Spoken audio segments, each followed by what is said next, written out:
Welcome. This will be my video on the 2006 movie The Devil Wears Prada.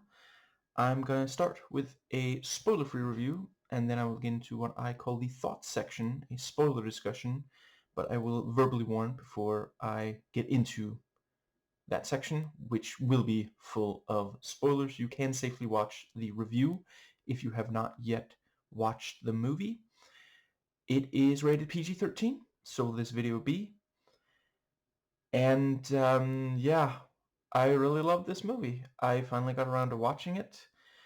I suppose I can't quite claim that it's been 20 years since I first decided I want to watch it, but I think it's at least 10, it might be 15. And I am going to start with some recommendations for videos that are much better than this one. This is going to be more or less an introduction. I make these videos that are, about minority groups that I don't belong to, which is almost all of them. Really the only, I do have unmedicated ADHD and physical pain. Other than that, I don't really belong to any minorities. But the reason I make videos on topics that affect minorities and or at least affect them more so than members of the majority, which I in most ways am, is because there are a lot of people who are also members of the majority who don't listen to members of minorities, and I hope with these videos to help inspire them to be willing to listen. And with that, I am gonna there's a bunch, so I'm gonna try to speed run these. Feel free to slow down if you need to. But yes, starting with James Woodall, he actually made at least two. So maybe there was three. I'm just going to mention one of them because that's the one that comes up when I do a search. And yeah, so James Woodall, the most interesting scene in The Devil Wears Prada, which I think was also my favorite of his videos. There's lessons from the screenplay, The Devil Wears Prada, the first 10 pages.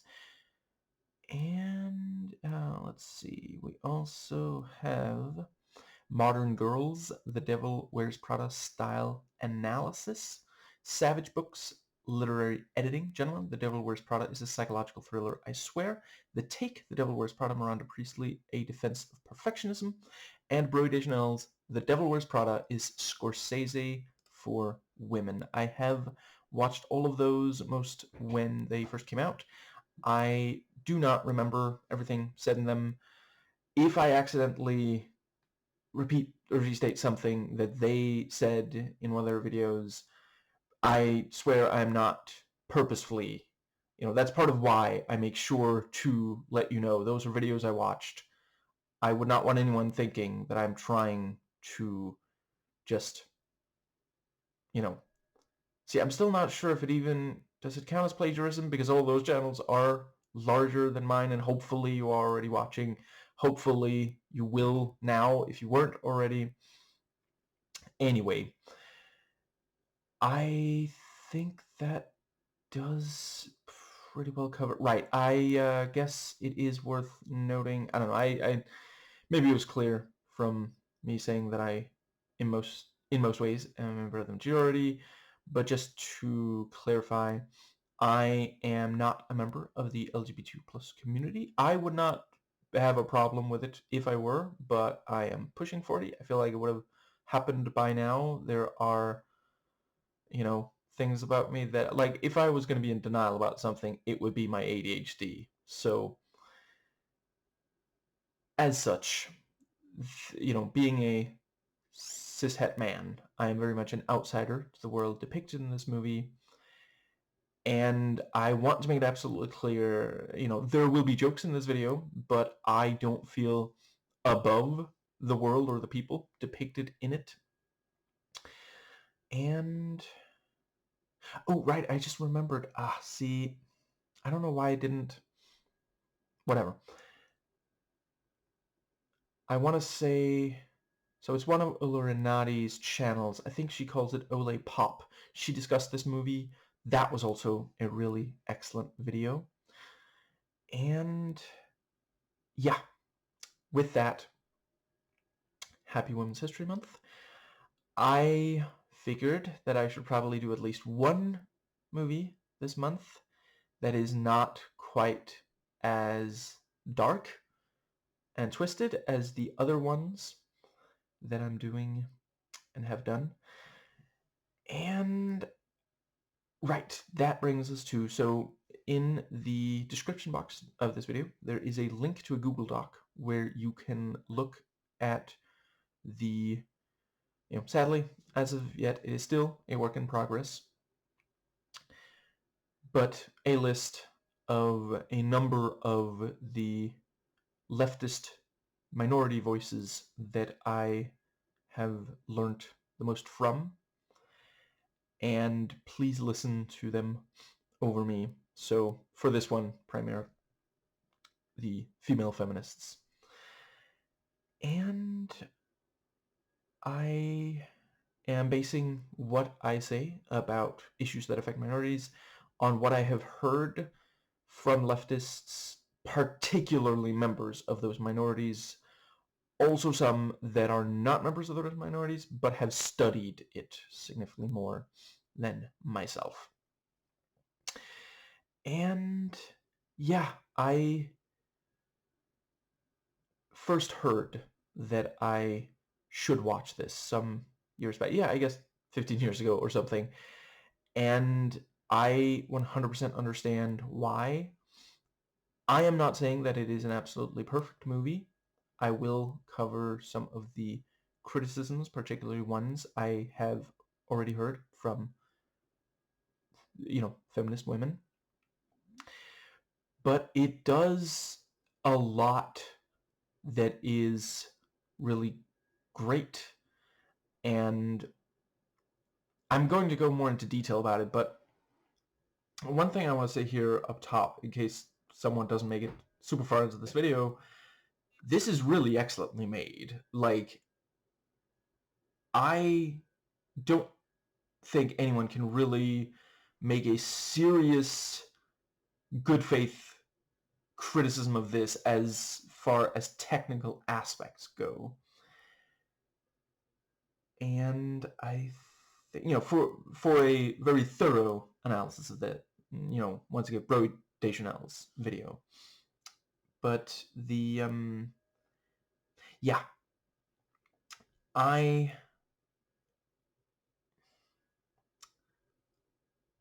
have heard this described as and I appreciate the following term is, I don't love it myself, so I think I'll only say it the one time, but I've heard this described as a chick flick, although some are at least willing to admit, hey, it's, a really good one of those, but that's, kind of backhanded compliment. It's, oh, you're one of the good ones. I've been watching that subgenre since childhood. I have never really understood why others let patriarchy tell them, oh, guys are not allowed to like those movies. So you can like Commando and Friday the 13th, but you can't like this subgenre. Like, I can enjoy those, that movie and that series perfectly fine as just like fast food. But this is one of the go-tos for illustrating. It is not the only one, but it is one of the go-tos for illustrating that this subgenre really does not have to be, I appreciate that its perception as being, frivolous is not 100% undeserved. I have watched enough of these movies to know that, but I can't help but notice that a lot of young men, especially the misogynistic ones, will talk about this subgenre as if it's a huge problem that it is sometimes. So some entries are, yeah, fast food. But if you point out to them, yeah, so's like a lot of the traditionally masculine, I already mentioned action and horror. You also have like sports movies. It is, I guess sci-fi is probably still thought of as masculine, despite the fact that it was Mary Shelley, a woman, who created it.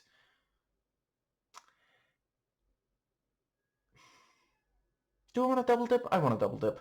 I already recommended Girl on Film's video on the fashion of Frankenstein and his bride, but it really is excellent. And yeah, just like it's one of those things where, with misogyny, as with other kinds of bigotry, after a while bigotry brain rot sets in and the bigot just can't really see that what they're describing, whilst sometimes, not always, negative, it's also true of them, their in-group, their pop culture and such, but yeah, it is really great how this takes seriously something that many men and some women, as the movie acknowledges, think of as shallow. And I guess, yeah, I'll just briefly go into, so the writing here really is deeply impressive. There is setup and payoff. The characters that need it, at least by the end, and I won't say who, how, or in what direction, get some depth. I would argue just enough, and there is some tremendously subtle acting. It depicts this very harsh, unforgiving world, and does so with understanding of both good and bad. And I think that might just about cover. Yeah, I think that is it for that basic. Yeah. So the psychological accuracy, authenticity, and level of detail are all absolutely amazing. There is some contention as to whether the movie, some of the characters in it have been reinterpreted over the years as far as whether this is positive or negative. And the videos you know, well, I think there's, I'll stick with the recommendations I already made for videos. Now, I think that might just about. But yeah, I have heard from people who actually know this world that yeah, this does feel just like how it actually is in real life. And yeah, like by the end of it, it's one of those cases where it works whether you know everything or nothing, because those who know everything will recognize so much, and those of us who go into it knowing very little, yeah, by the end, I really felt like I got how all of this worked. And from what I hear, it does not feel condescending to those who do already know all this stuff. And I think that does just about cover the... Yeah, so I cannot speak to this as an adaptation, but some of the videos that I have recommended do. All I will say is that having not read it, and again, I'm not saying I'm above it, I sadly don't read that many books anymore. Anyway, yeah. Need to follow my train of thought instead of jumping between the tracks so much. Let's see. Yes, I did try medication for the ADHD once. It made things worse. Yes, so from what I hear, in some ways this is very different. From what I understand, it's especially in tone. Like a number of the things that happen are the same in the book, but how it is framed is different. And so while I cannot speak to whether this is the better version, I do think it is very much true that when you are adapting something, and I'll acknowledge, you don't have to remind me of what I've said in old videos of mine, I didn't always think the following, but I have come to the conclusion that it is more interesting to change something. Like at this point, I believe that the only reason to do an adaptation that does not change anything, which I've heard described as not adaptation but translation, and I think that makes a lot of sense. I think it's important to make that distinction. When you are adapting something, it is more interesting to change, provided that you are not doing so for arbitrary or copyright reasons. It's so silly when someone is like, we don't really want to pay the people who made the thing that we're piggybacking off of. Let's just change just enough in ways that, I'm not going to go into detail about it here, but that's something that the live-action remakes of the animated Disney classics are notorious for, with good cause. I have by now watched almost all of them, and yeah. Those originals are really fantastic. And I'm not just saying that because I've watched a bunch of them as a kid. Some of them I've only watched as an adult, and I'm still deeply impressed. But obviously, Disney as a company really needs to treat its employees better and stand up to Trump more. Now, I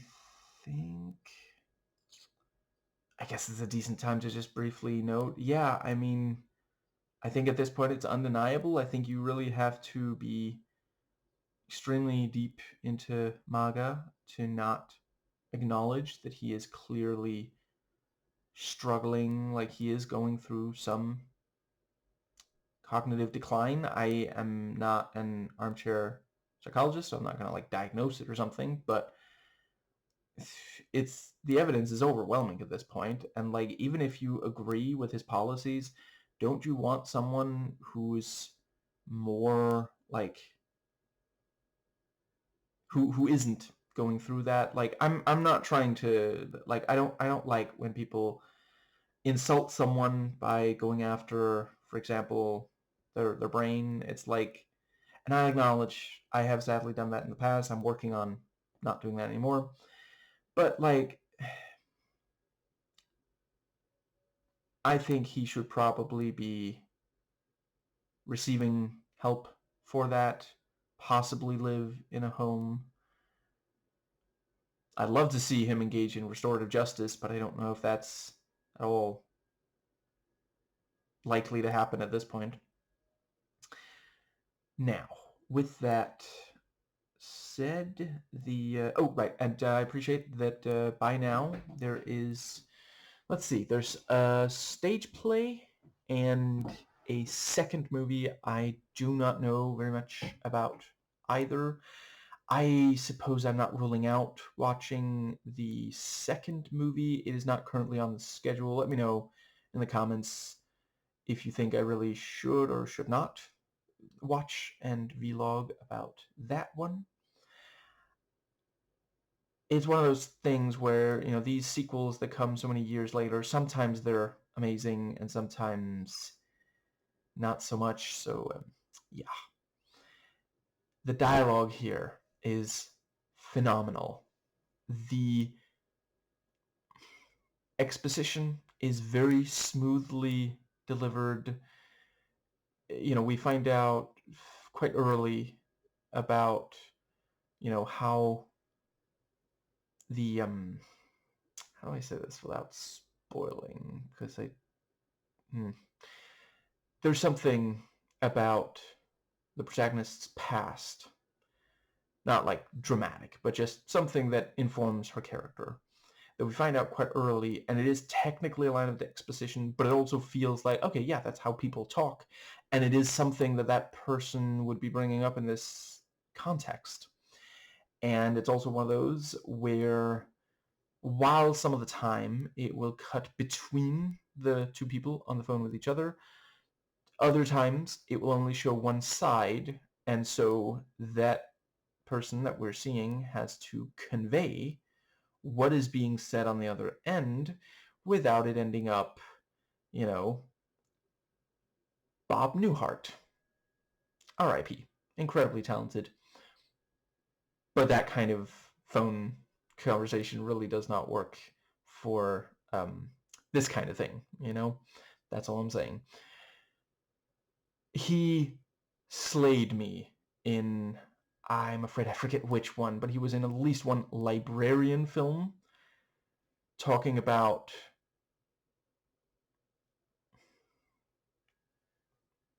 Pandora's Box, and it was just pitch perfect.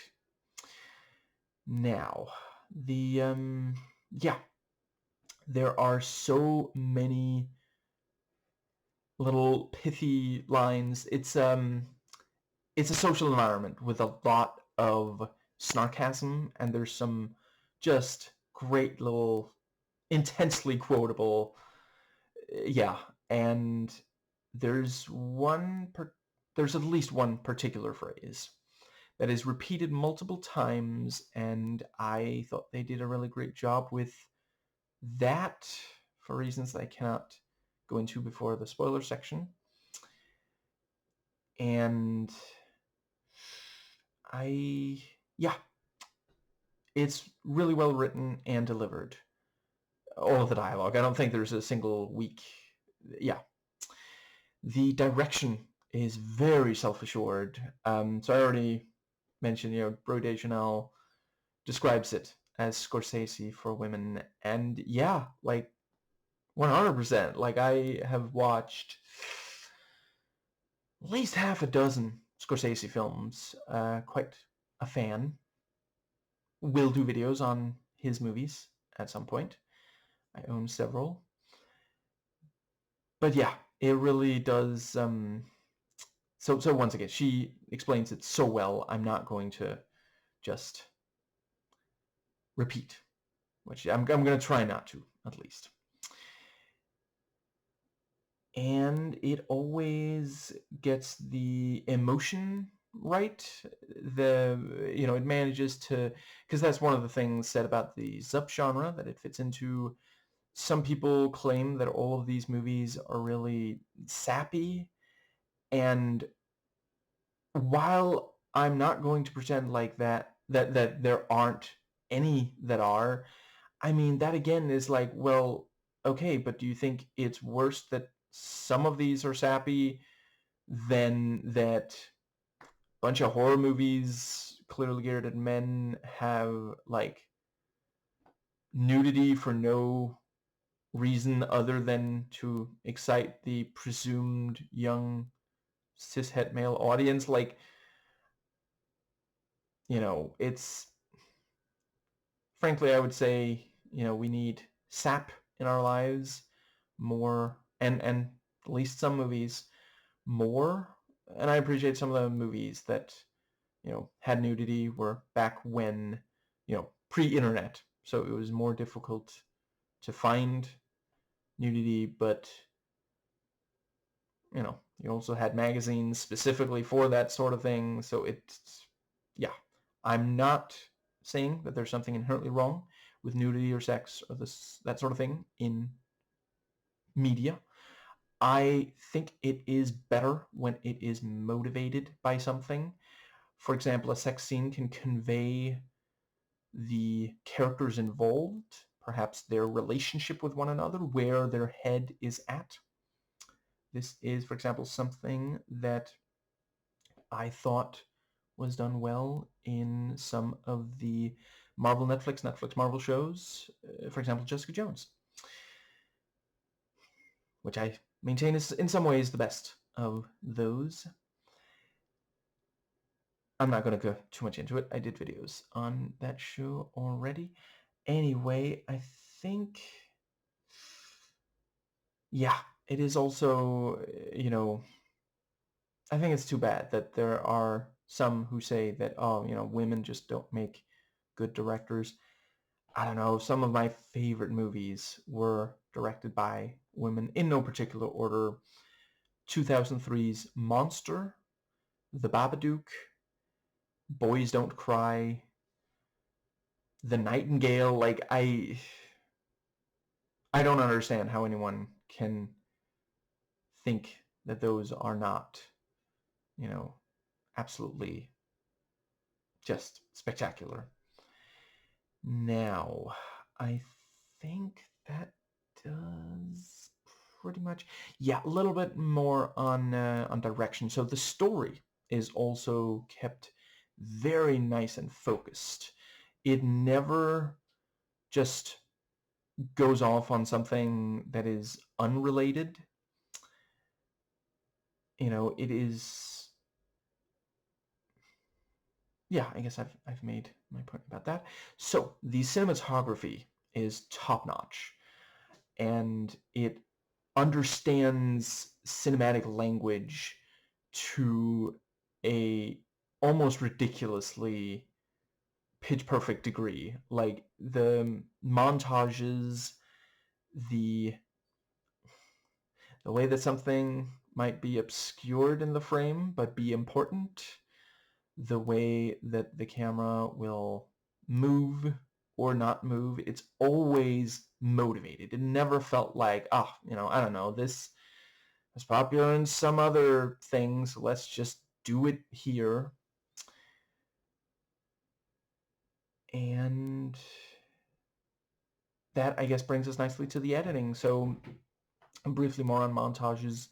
One of the first is literally one of the first. Like, one of the first things we see in this is a montage that immediately sets tone, explores character, works with contrast in a really striking way, and is also one of those cases where, when you are doing montage, you do have to be careful that you are not letting one last too long. And some of the ones in this do last, multiple minutes.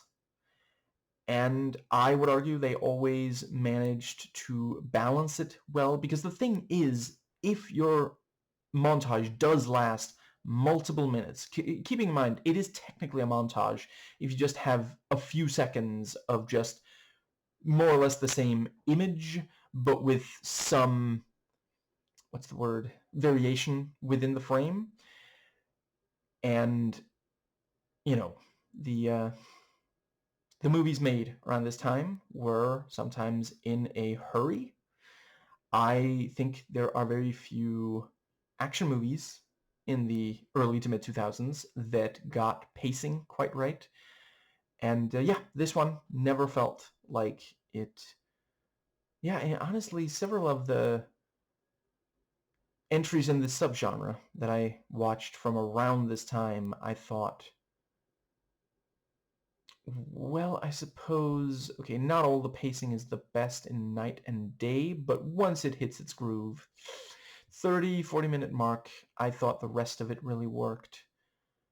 in that and other regards. Let's have the proposal. Yeah. Anyway,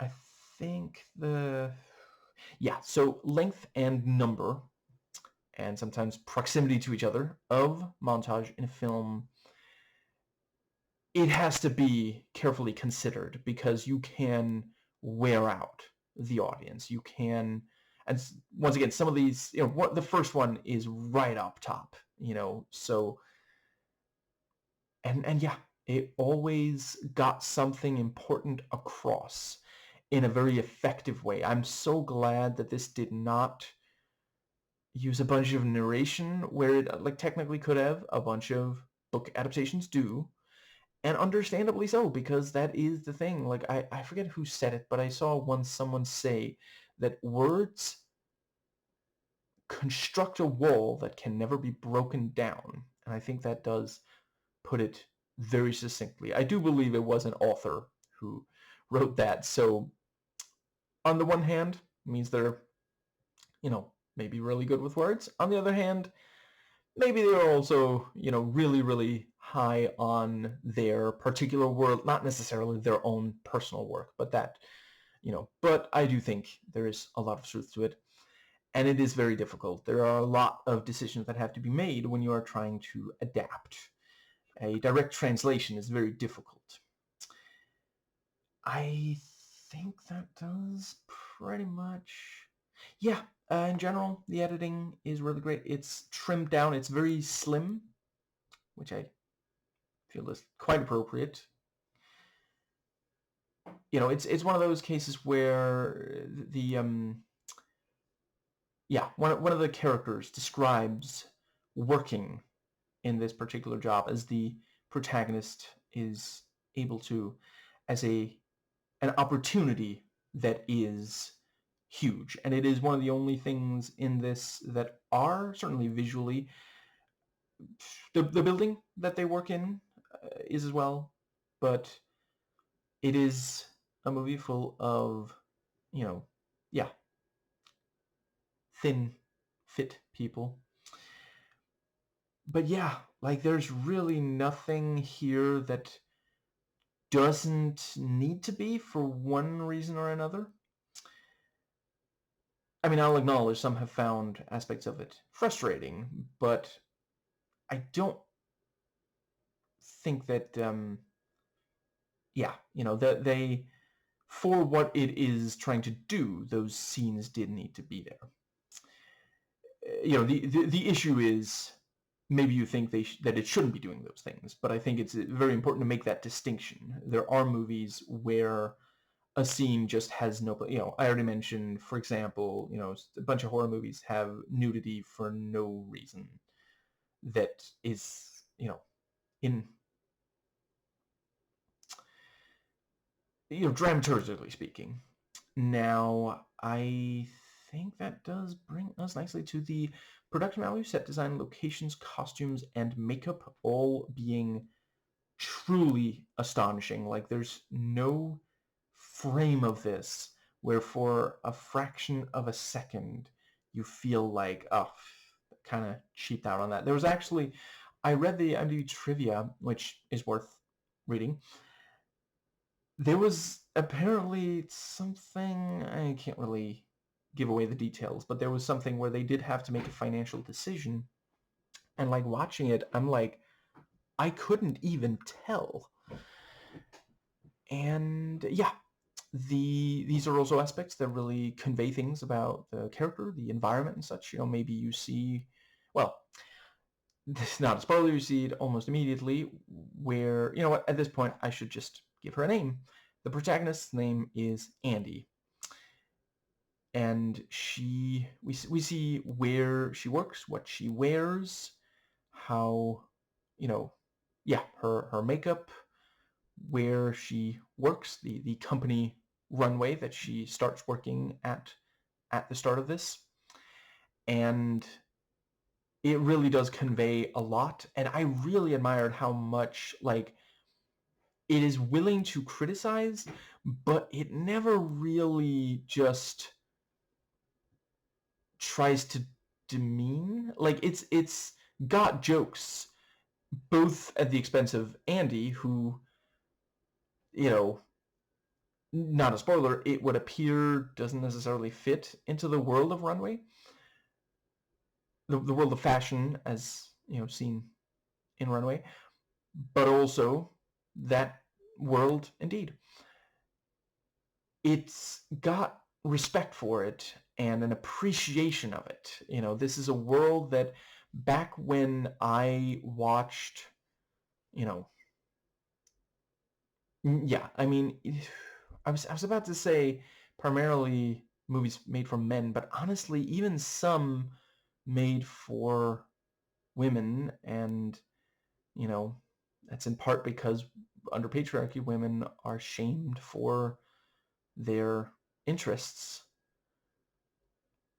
And before you say, oh yeah, you know, when they're women's, well, when their interests traditionally thought of as feminine, also when they're interested in stuff for men, then they're, you know, accused of being lesbian, which obviously there's nothing wrong with being lesbian, but in a number of contexts it can be treated as an insult, which is just ridiculous. Like, so you'd rather be too insecure to engage in something you're passionate about than belong to a minority who does not inherently do anything wrong. Like, sure, you know, there are members of the community, of the LGBTQ plus community, who do things wrong, but you know what? They're held accountable by other members.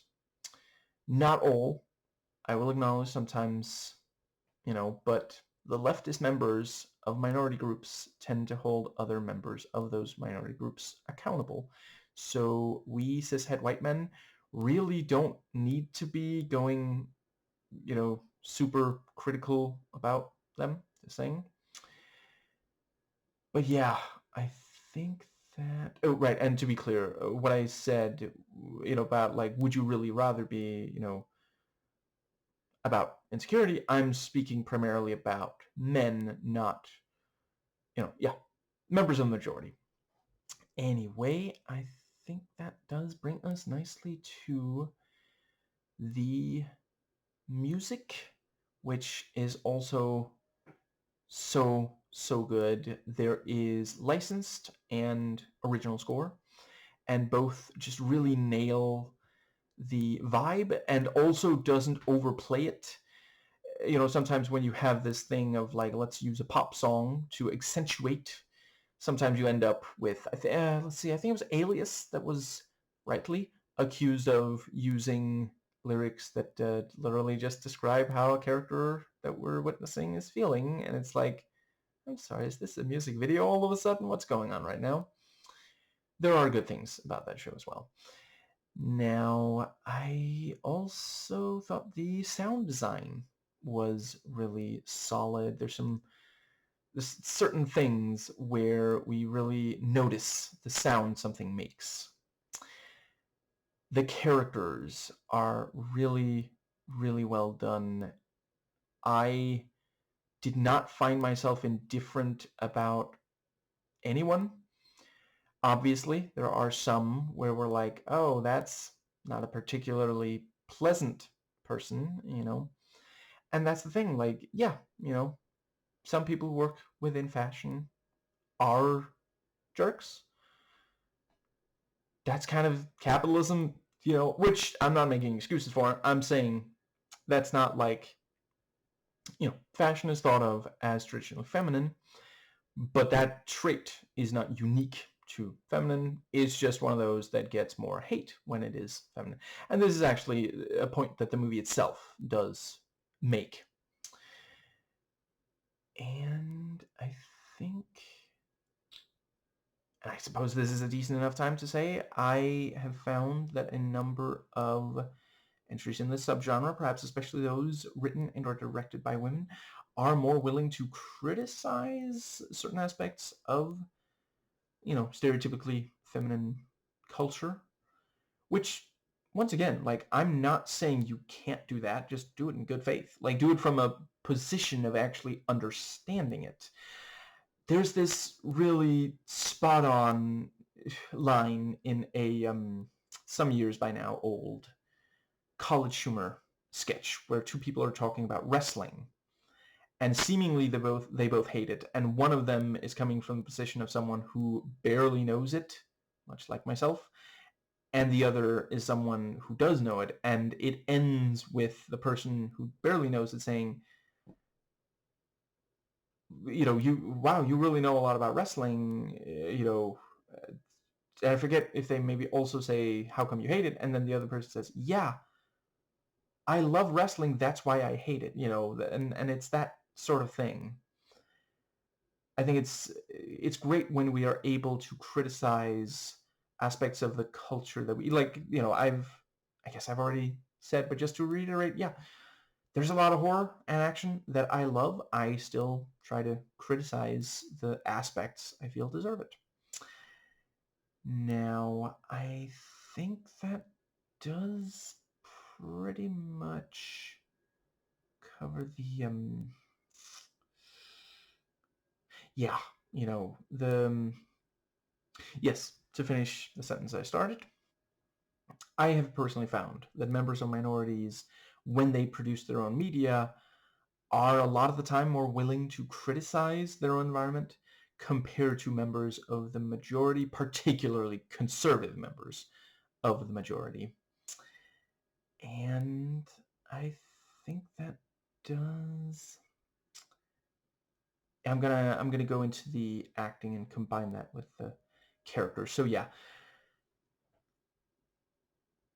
very early on, the Meryl Streep character here, Miranda Priestley, is described as legendary, and thus it only made sense to appropriately cast her, but frankly also the entire movie like that. Like, this is so many of my favorite actors, and I'm not just talking about like, the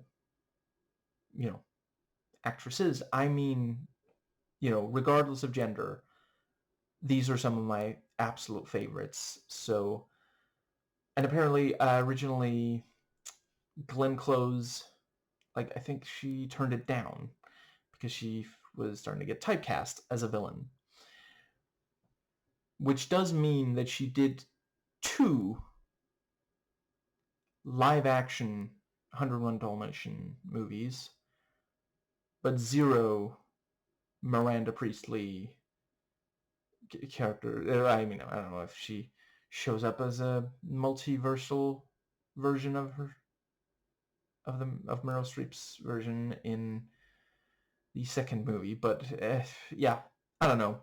Honestly, Streep does fantastic, and it's no surprise. Like, I don't even have to... It feels silly to even say the words. It's like, oh yeah, and water... Well, let's see. It's not wet. It makes things wet. I don't think I have any corrections jackals in my comments, but just in case. But yeah, she absolutely nails. There's a point where they someone refers to her as an ice queen, and yeah, she absolutely nails that. And she gets a substantial number of the best lines, but they are honestly very evenly distributed across the characters that it makes sense would. Anne Hathaway, I don't think I've ever really understood why a lot of people seem to not like her. Like, is it because of some of the entries in the subgenre that she stars in? Like, I'll admit I haven't watched all of them. Let's see. I feel like I heard once that someone thought she was overexposed, which is like, is that her fault? That seems like a Hollywood thing, though. I don't know. I have never been unhappy about seeing her in something. And it is one of those cases where she's taking a role that feels like it's essentially written specifically to cast her. But she also really shows she can act. Like she doesn't just rely on, that's another thing. I'm not saying that there are no actresses where it's primarily, people like their conventionally attractive good looks, but I've seen so many action movies where the man playing the protagonist can't even remotely act. Like that was kind of, back in the 90s, if you wanted to be an action star in Hollywood, you had to be male, white, have some European accent, then maybe people can debate about, where is it really from, and not necessarily be a particularly good actor. Like, I love a bunch of Schwarzenegger's work. It's somewhat rare, though not never, that he does. Like, I maintain Terminator. The first Conan, I honestly don't even remember if he does well in the second one. Honestly, Sabotage, at least at times. But, you know, I've seen more really great performances from actresses who've been hated for a lot of times no real reason. I remember back when it's been a while since I heard anyone say it, but I remember there was a while where at least young men hated Meg Ryan, and that was again just like, oh, she's in a bunch of these. Yeah, and like you love Van Damme, which I do too. I especially love when they don't give him too much dialogue because he's frankly not bad when he is just playing a kind of gentle but dangerous person who doesn't say a lot and conveys a lot with just facial expressions and body language. I've seen less really great acting from him. Yeah. I think Sandra Bullock was also one of those. Just, yeah, ridiculous. It's just, yeah. Anyway. And yeah, sometimes they would say, oh, these actresses always play the same role. Again, that's a Hollywood thing. And a lot of actresses, when they're given a chance to really show, like, so much of the time it's that they're not allowed to choose something else. I mean, that's one of the reasons why Anya Taylor-Joy has gone to such great lengths to choose so varied roles and turn down ones that she feels just aren't interesting for her, and it really underlines how well she can play such a. There's a bunch of stuff of hers that I still need to watch, but I was deeply impressed by how distinctly different her characters in New Mutants, Split,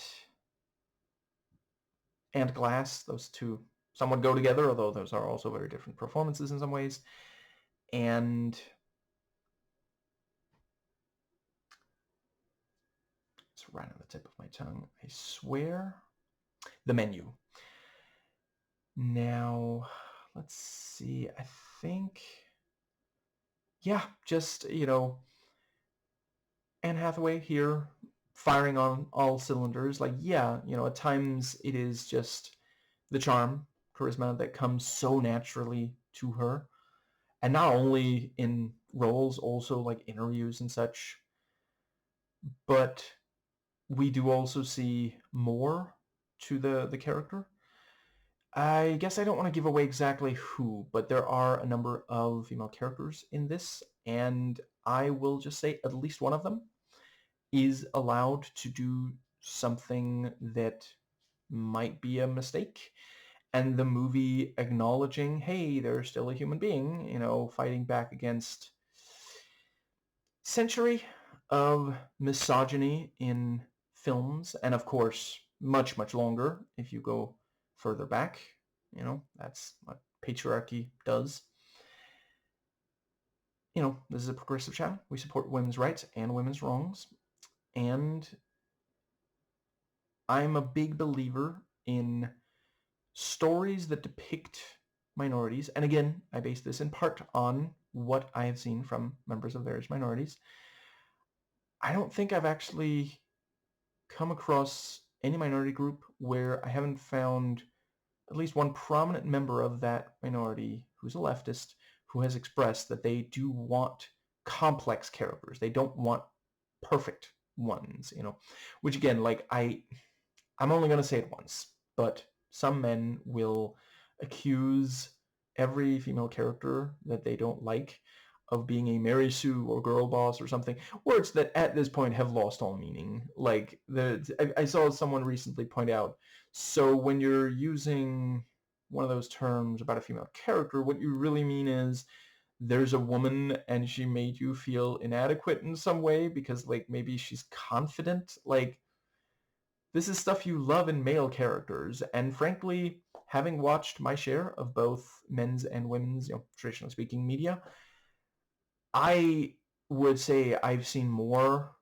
male characters in traditionally masculine media that have them just perfect, and frankly, it seems to me like the issue here more is that there are a bunch of men who can't handle the idea of women not being under men's thumb than it actually, yeah, I think I've made my point.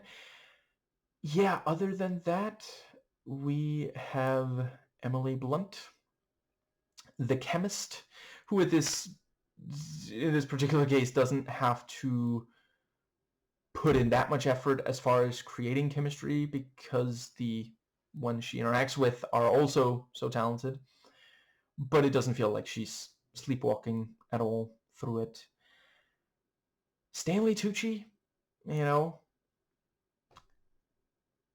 I've said it before, I think a case could be made that maybe he should be in every movie. Probably not. I mean, I guess that's a little excessive considering how many are made, but yeah, he's just always fantastic, and this is no exception. I might be in a career with a bunch of them. This is close to the top, at least of what I've watched of his, of the most memorable characters. And I think that is what I will say before, because the rest I feel has spoilers. Yeah, so the comedy is also really well handled. I appreciated that there are times where it can be cringe comedy or like someone is, where it's not necessarily going quite that far, but it is maybe embarrassment or someone being in a situation they really don't want to be in, that sort of thing. But it never just humiliates the character. There's, the there are situations where it seems like, oh, this is going to be one of those. They're not played for laughs, and or they manage impressive composure during them. And yeah, it never failed to make me laugh. I think that does pretty much. So yeah, it being PG-13, there are certain things where they had to tone down. So I can't say if that's accurate to the book, obviously, but it didn't feel like they just removed the teeth from something. Like, it still has a very strong impact, and it never felt like, if it had been R-rated, I think at least some of the content would have felt like it's just there because there's an expectation for R-rated stuff to be hard R, even when that is not really called for. Yeah, I rate this 8 jobs working for a legend, played by a legend, out of 10. And that brings us into the thoughts section. So once again, from here on out, there will be spoilers for absolutely everything. So I think I'll start with just a couple of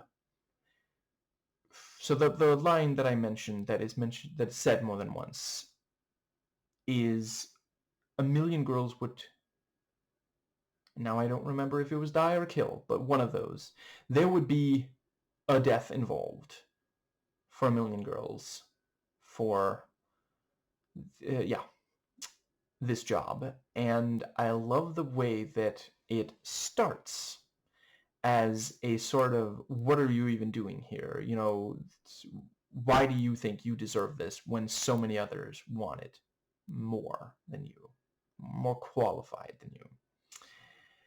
And after a while, you know, it becomes a sort of refrain of like, well, you know, Andy's really lucky to have this job. She's worked hard for it. She wants to make sure she deserves it. But, you know, it's no longer... I suppose an argument could be made that it is in some way still gatekeepy, but she's on the other side of the gate now. And then by the end, it's this thing of like, maybe you should leave if you really don't want it, considering so many others do. And do you want to be one of them? Because that's the thing, like a million, you know, that's like a statistic. That's a, you know, that's not individualism. That's not uniqueness. And while I personally think we should push back against, like, so when I say, yeah, individualism, the idea that one person can make it entirely on their own and should, and is weak if they don't, that I find a quite toxic idea.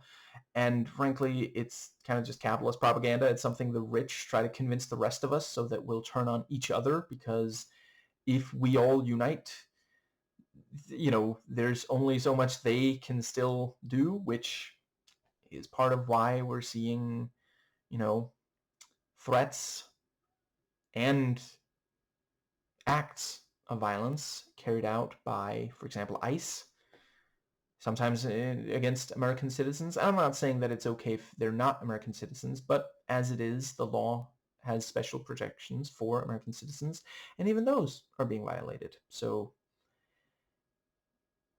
with that said, I do think it is also important to not, you know, I believe in community, but not uniformity. So yeah, and I felt like this movie did a good job of, you know, at the start she is an individual, and over the course of it she becomes one of the, you know, one of the runway women, and then by the end she reclaims her original identity. She has learned a lot. She's stronger from the experience, but it's not what she wants to be. And we see that Miranda does still want this, because she could have just taken the out, but she moves Jacqueline and she smiles softly. And we were told, you know, she what was it? There's only ever been one smile, you know. One nod is good, two is even better. Head shake, ugh. Pursed lips, catastrophe. Smile, unique. You know, she wants what's best for Andy. She just doesn't come out and say, I think this would be better for you. And it's also one of those things where, you know, sometimes it's better if it's your own decision, you know. It is very much like Andy doesn't really need to quit anymore. The boyfriend already left, but she wants to, you know. And I've seen, you know, some think that she did it for him, and certainly I do appreciate that it is treated as a happy ending, that she goes back to him. I have given a lot of thought. Overall, I side with Olorinati, though I do think the take made compelling arguments as well. But I agree with Ole that this guy, no. I'm gonna try not to restate what she said in her video, because there's not really anything that I have to add. I might try to give examples. I forget if, yeah, we'll see if I end up giving examples that I feel especially support her case, which is not a criticism of her video. Now, I think that does more or less cover the... So there was at least one other thing I wanted to make sure to say here at the start. Right, so this is another, and you know, IMDb Trivia also acknowledges this. This is another Cinderella story for Anne Hathaway. And I understand those who say that, you know, how many do you need to make with just the one actress? And again, like, I mean, it's a Hollywood thing. It's, you know, she has taken roles that are very different. Like, when I watched The Dark Knight Rises, I didn't feel like, oh, this is just her playing herself or playing her type. Same thing for Interstellar, you know. Once she was given a chance, I mean, I don't know that she's my favorite thing about those movies. You know, overall, I would say, you know, yeah, like, I don't know. I do think she does really well. I think it is primarily the writing that lets her down at least a little bit.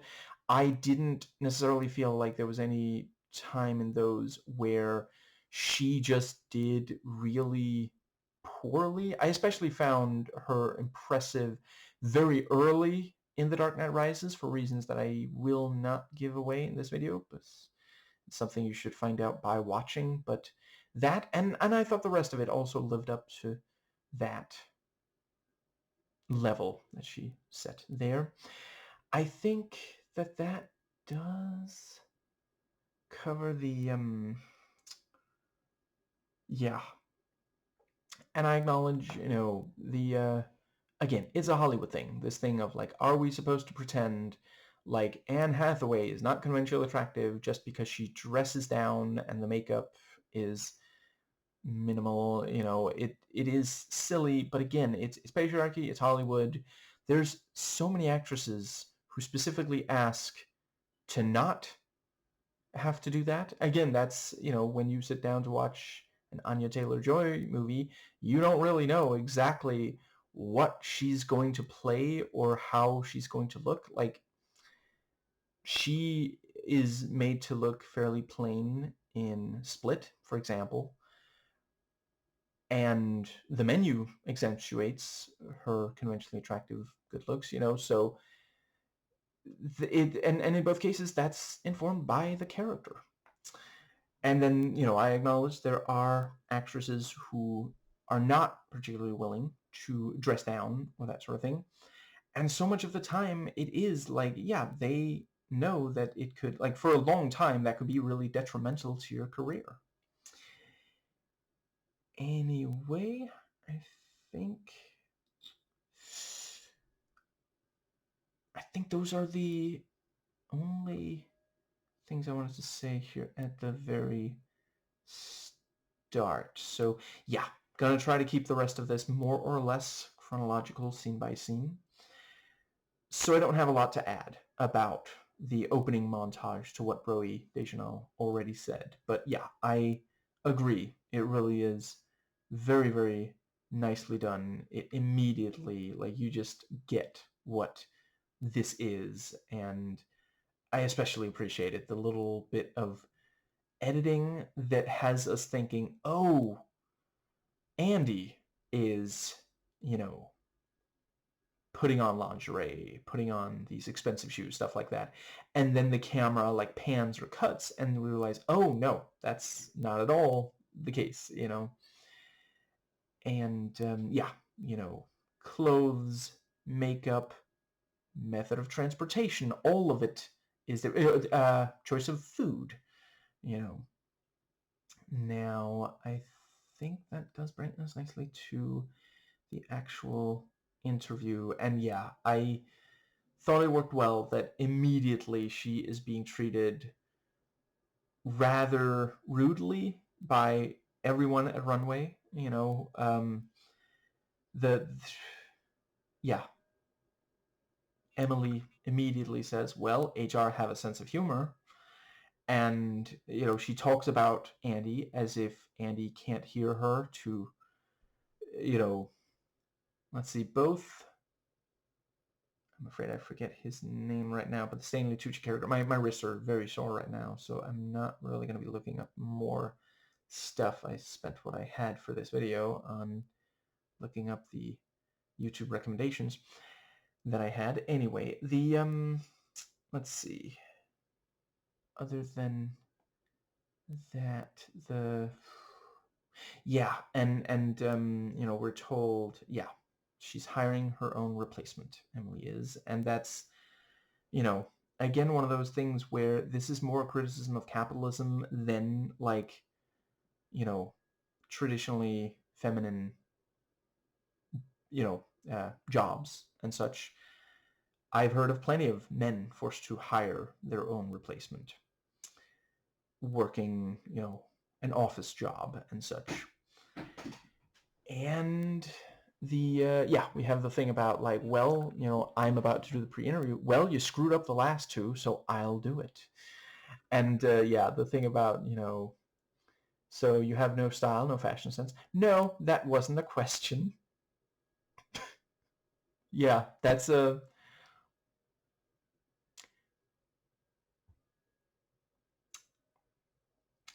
pretty sick burn.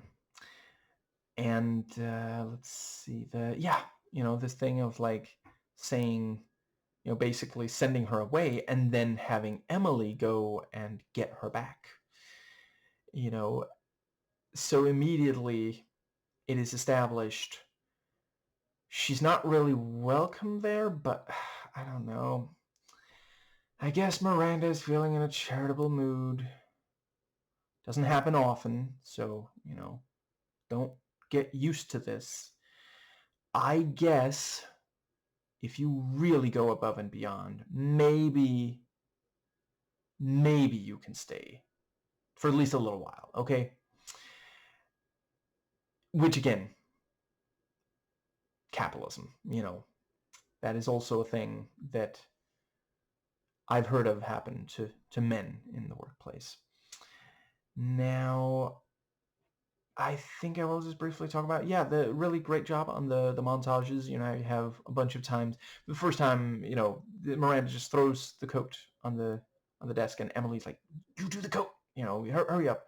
And then we have a montage of her throwing the coat on the desk a bunch of times, and at the same time making these very specific, requests that all, of course, have to be fulfilled within almost no time. And I think that does bring us to the so I guess I'll just briefly talk about, come to think of it, I think his name was Neil, the Stanley Tucci character. He, from what I understand, in the book is openly gay and even has a male partner, and then here it is more implied, and it's one of those things where, so there's several things going on there. The fact that he is so easily readable as being, if not necessarily gay, at least not straight. Like, I don't know anyone who's watched this movie and doubts for a second, like, no one thinks that he is straight. So that could be considered subtle characterization, and a number of members of minority groups like when it is more subtle, when it's not so in your face. And it's one of those cases where, like, it's going to be called preachy by the bigots either way. So you're really just, you might as well just try to tailor it to people who are not bigoted against them. And in some cases, that's being loud and proud about it. Sometimes it is being subtle. Part of the reason does feel financial, like they were worried, which 2006, like, I remember the attitude. I understand why you would not want to just come out and say, this character is not cishet. And it is, of course, also a stereotype that gay men, love fashion. That's not true of all of them. And it's one of those cases where it's important to underline, for some it is true, and there's nothing wrong with that.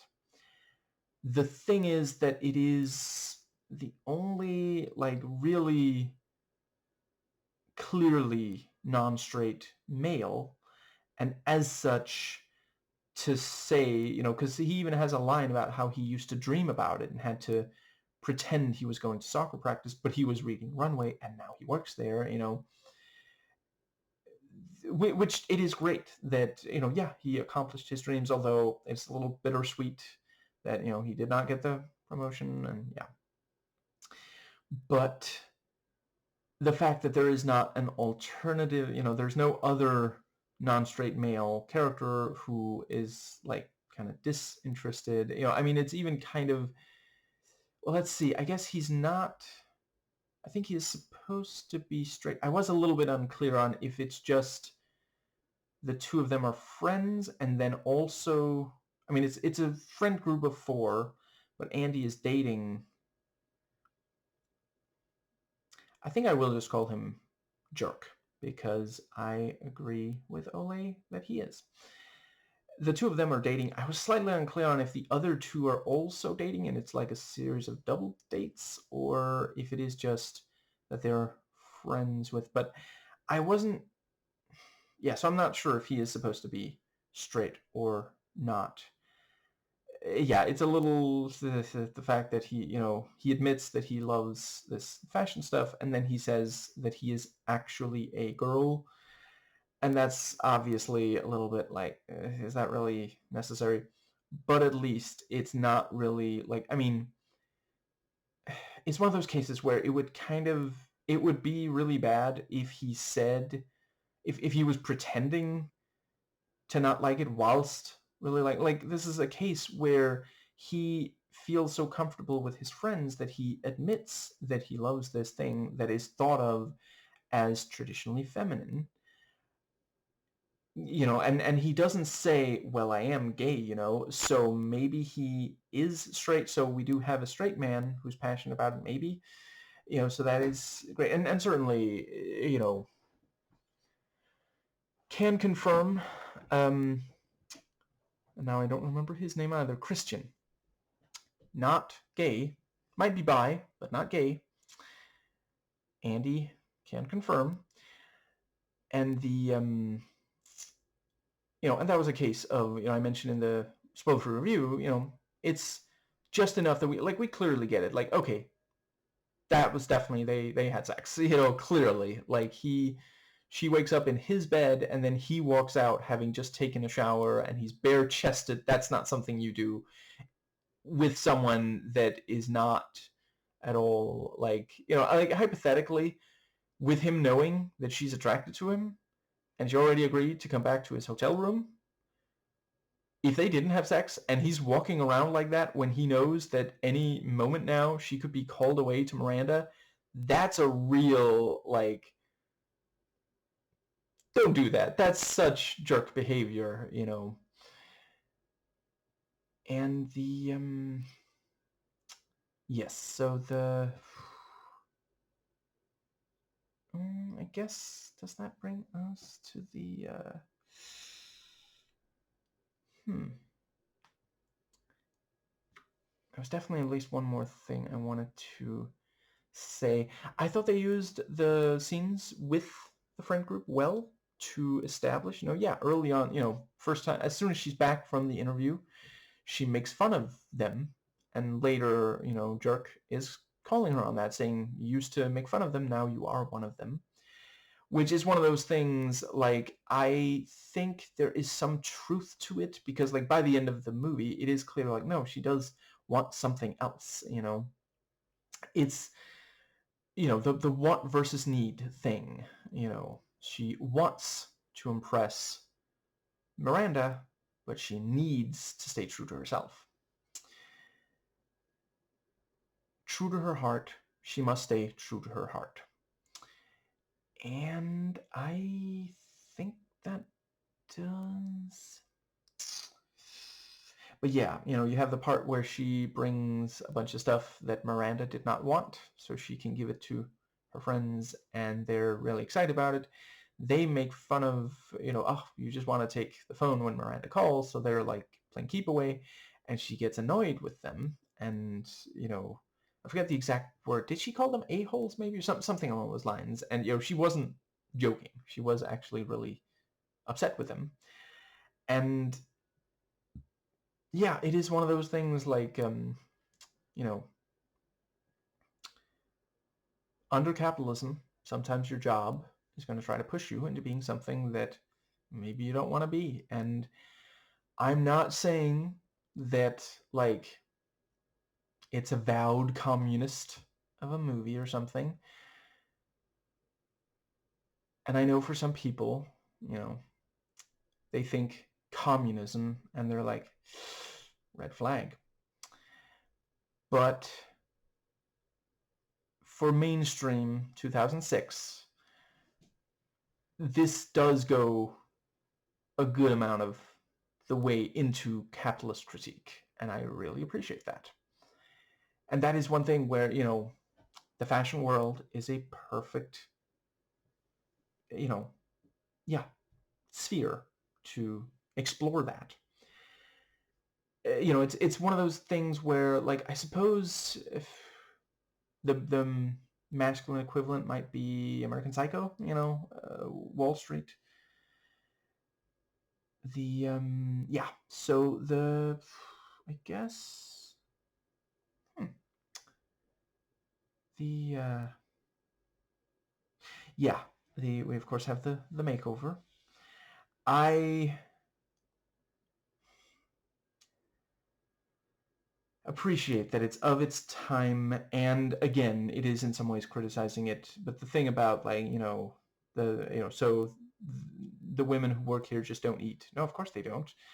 And the thing about, like, their size, no one's above a size 2, which is now a size 4, and she says, I'm a size 6, and he says, well, that's a size 14 now, and for the rest of the movie, every so often, he'll call her 6.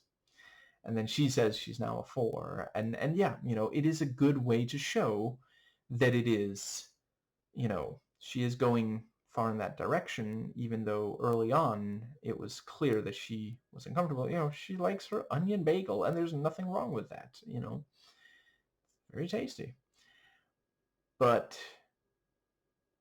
the criticism would work a tiny bit better if the movie was not itself, like, even outside of, because, like, couldn't help but notice no one in the friend group is, like, I mean, they're not like supermodel unhealthy skinny, but they also don't really have any, no one has like a tiny bit of a gut, a pot belly or something, which, like, I don't know. I appreciate that in big city America, a lot of people work to look very conventionally attractive.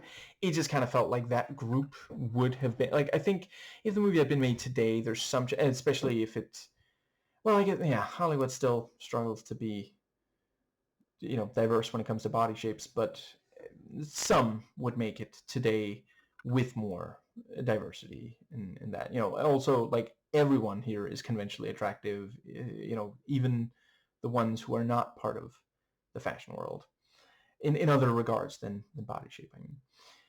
Now, I think, right, the montage, right now I forget if it was the same montage as the coat one, but her, getting stuff for Miranda and such was also a good montage. And we have the, let's see, I thought it worked well, this thing of, like, she comes home and she's like, oh, I'm too tired to eat, and he's like, well, let's not throw it out, because, because he apparently bought expensive bread, if I understand correctly. I think it was the bread, wasn't it cheese? I'm not entirely sure. And, later she says she will miss, and then he says they'll make it work. But, she likes when he makes grilled cheese sandwiches. And that's also something I really appreciate. We got to normalize. Listen, if you're a cishet white guy, if there is a woman in your life who you think there's some chance would enjoy your cooking, like, you don't have to serve the first thing, the first time you cook it, it's not necessarily going to come out amazing. So, just practice and eat it if it's still edible, if you didn't screw up too bad. Otherwise, I don't know. It's some things can be fed to a pet. Some things have to just be tossed out if it's just like completely ruined. But once you feel like you are good at it, cook for her. She will appreciate it. You'll feel good. It's one of my favorite things to do back when I was in a romantic relationship was getting to, yeah. Anyway, I think that does pretty much.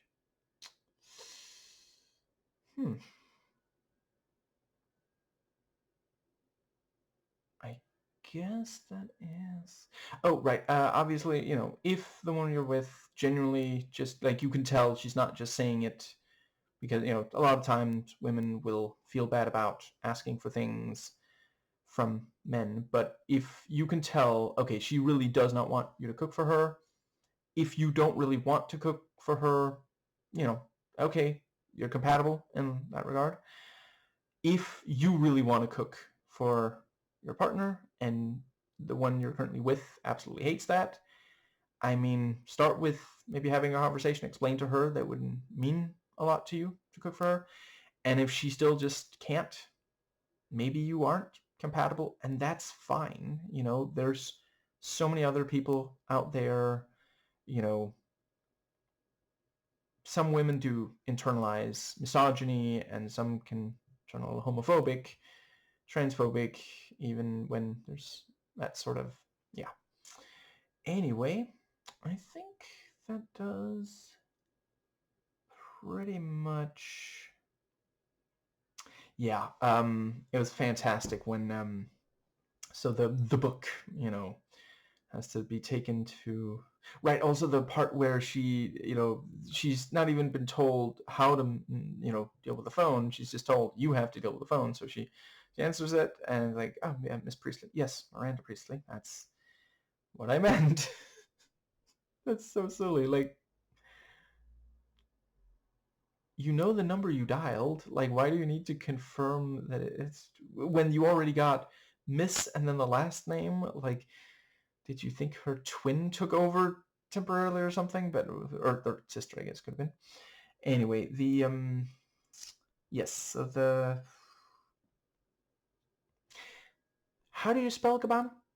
Hello. Okay. I would not have gotten that if I hadn't watched Sex and the City several times over. But yeah, that is a good way to show she does not know. Like, the name Dolce and Gabbana doesn't even mean anything to Andy. That's how much of an outsider to this world she is. Just yeah. Somewhere, Carrie Bradshaw is stunned into silence, which means she can't pun.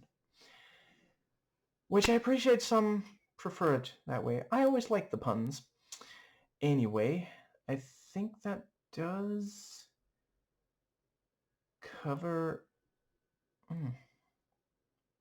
Yeah, so yeah, the book, getting that to the and the thing about, okay, so you have to put it in the door across from the stairs, and there's two of those, and on the table with the flowers, and there's like three, although, I mean, one of them's like dresser drawer, is that what those are called? I forget what those are called in English. But that still leaves two that it could be on, and then the twins, taking after Miranda, mess with her, and I will say it did feel a little bit like, really, Andy can't see through, because one of the twins says, oh yeah, Emily walks up the stairs to, brings the book all the time, and then the other twin is like, she does? Oh, I mean, she does. Like,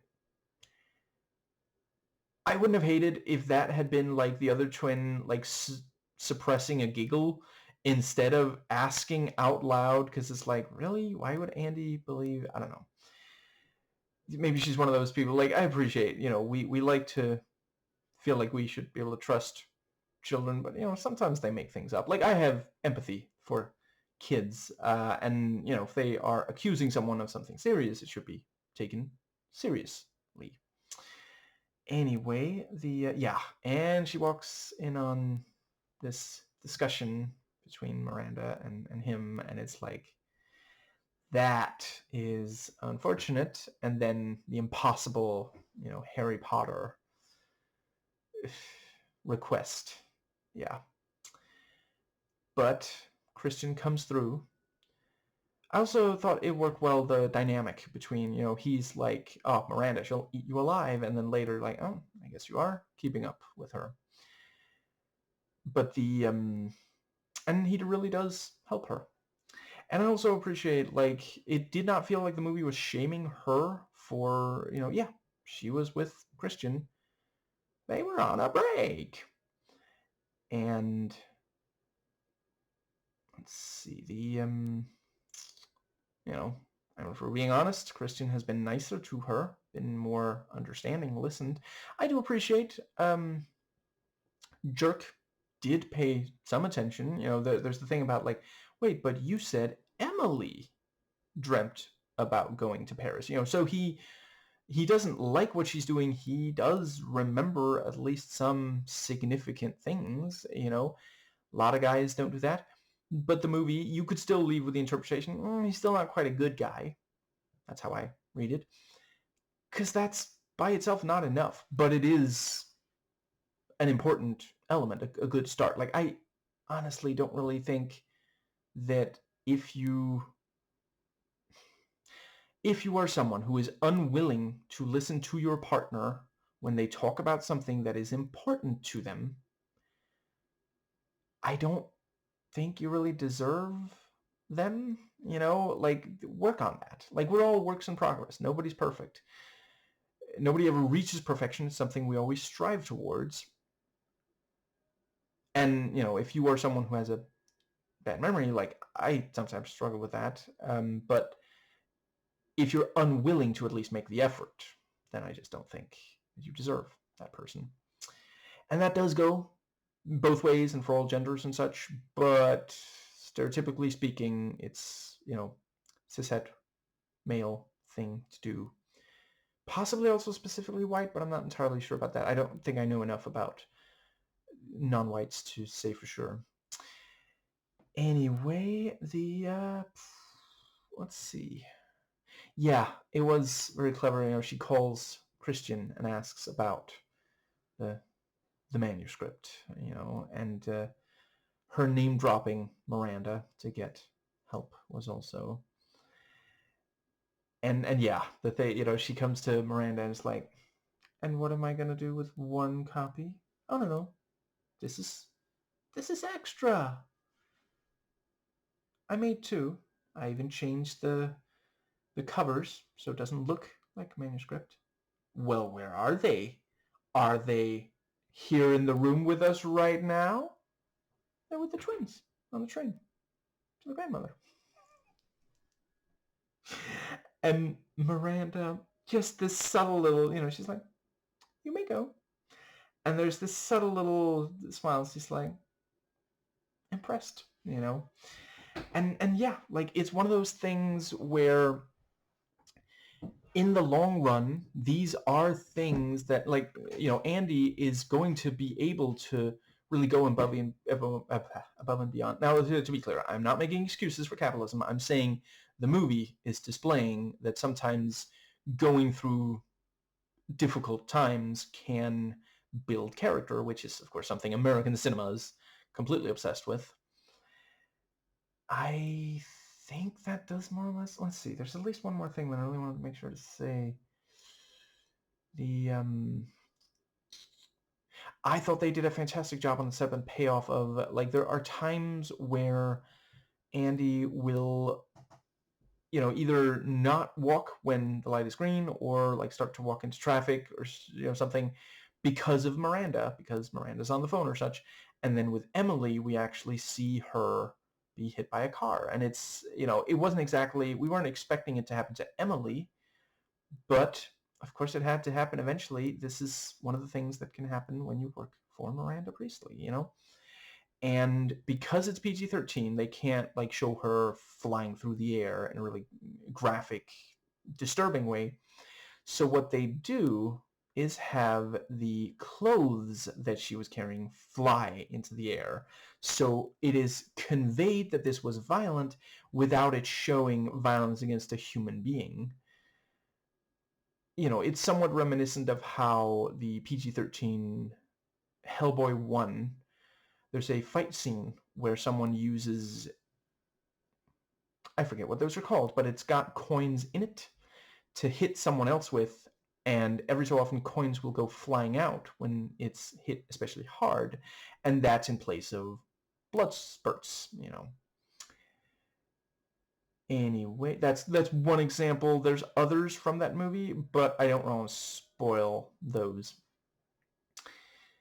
I think that does more or less cover. Right, also the thing about the steak, where it was like, oh, they're not even open yet. How am I going to get the steak? And then she brings it and prepares it perfectly.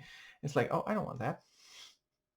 And at that point, she's so frustrated with Miranda, she throws the plate in the sink. I think it was to, which breaks it. So, yeah.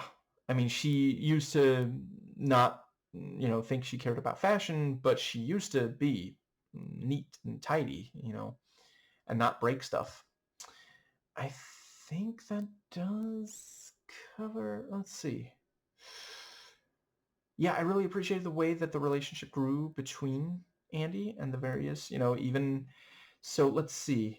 I think the character's name is Serena, and if I recall correctly, Giselle Bündchen played, which, yeah, very, very cool. And there were some fashion people. There were at least some who were credited as playing themselves. Anyway, I think but yeah. Serena, Emily, and Neil all, grew to respect Andy as she proved that she was willing to work hard and immerse herself in a world that she originally didn't really feel a connection to. And yeah, like the entire speech about cerulean, so easily, like there's so many like versions of this that are just making fun of, like if someone was trying to be misogynistic, they would have had Miranda like screaming or crying, maybe both. They would have like had men laughing at her in the scene, stuff like that. But while it is like she's being very harsh and intense with Andy, it is also like, from what I understand, what she's saying is true. I'm really not someone who can comment on that, because when I dress, I do focus on, yeah, I mean, I don't, it's the internet. You can't see all of me. I am wearing pants. I know some people get really obsessed with that. I'm not wearing a shirt. My back hurts when I do that for a long enough time, which these videos tend to fit. Hence the camera placement. But you probably already knew that. It's not hard to deduce. Anyway, when I go outside, I always make sure I'm dressed, and I exclusively dress for utility. I wear something that's going to keep me warm or prevent me from being too warm, depending on the temperature outside. And I actually have someone, when I buy new clothes, I have someone to help me make sure, okay, is this like socially acceptable to wear? Because I do not understand that world at all. But I respect that it's important to a lot of people. And once again, the cerulean scene does a good job here. And I also appreciate that, as a man, there's less pressure on me to dress in a certain way. A lot of women would not be able to get away with, yeah.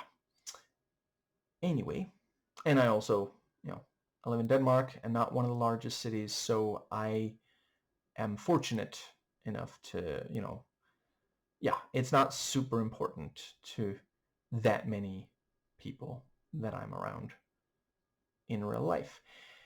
Anyway, I think that does bring us to the, yeah, it was great when Andy saves Emily and Miranda when, she did manage to learn everyone inside the, yeah. And also the thing about like, oh, she's coughing a little, oh, she's spreading the plague. And I think, but yeah, the transformation, the glow up makeover, was yeah, and he's talking about like I don't think we even have clothes in the building that fit someone with your size, and all this is ridiculous. But yeah, and she walks in, and the others are like, oh wow, you look at what she does.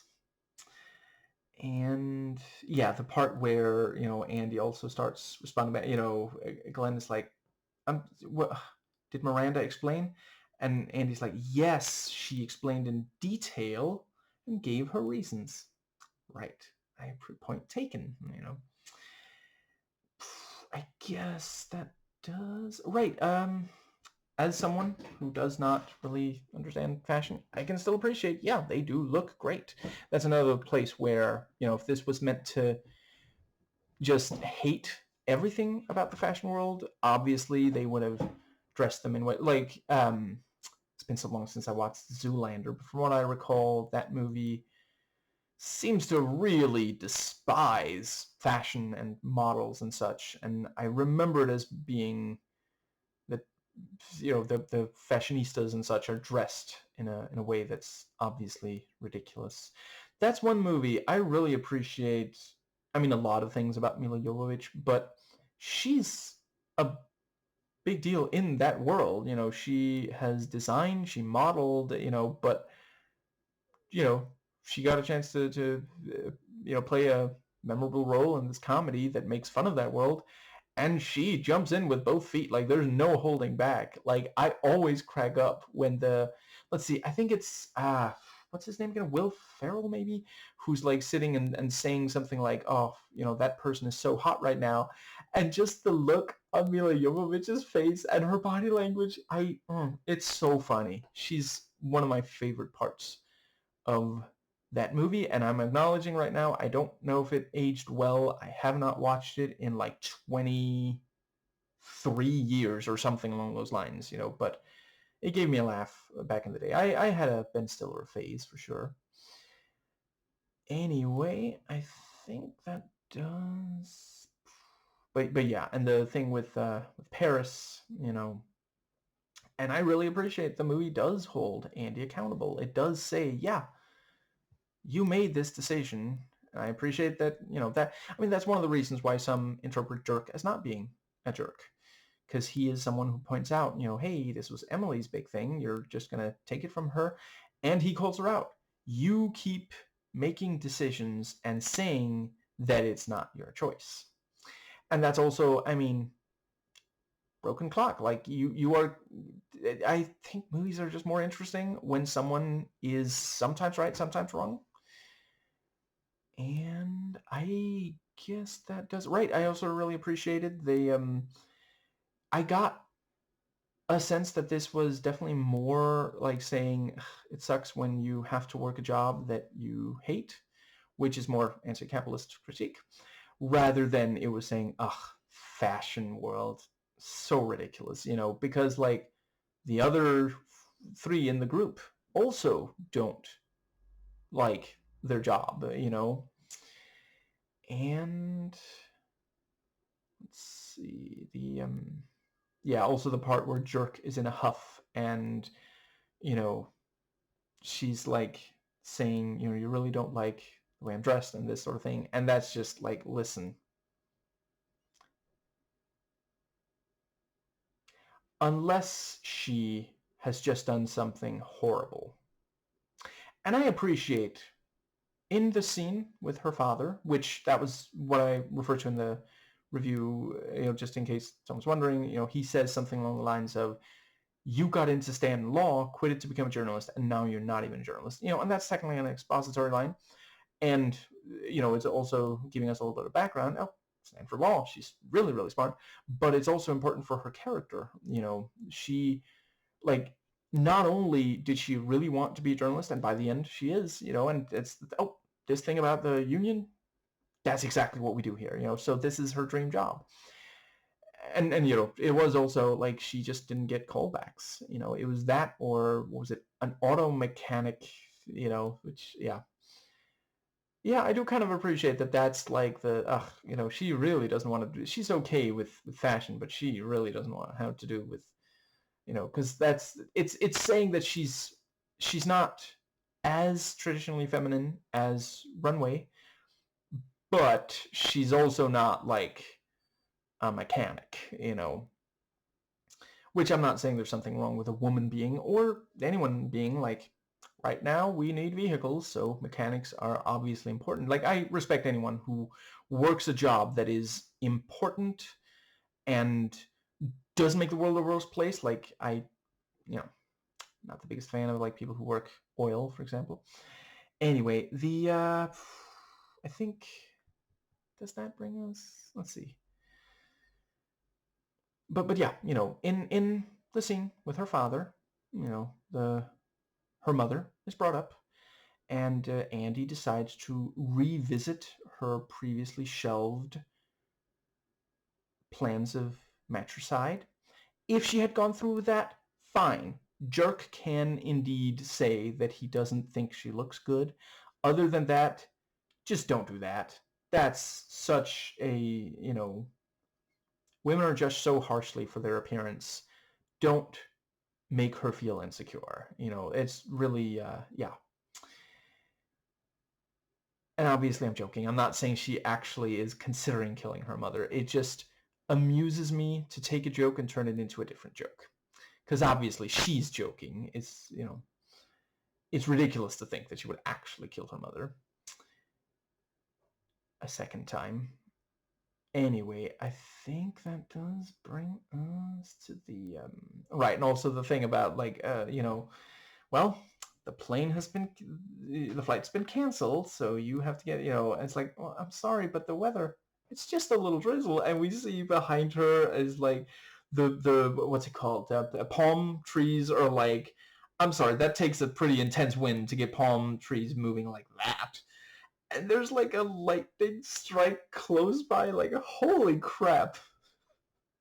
Miranda really does demand the impossible. And, Andy's line, I know I'm asking impossible, but maybe you could make the impossible possible if that's possible, and that's a really great line. It expresses it so well, and again, fits capitalism in general.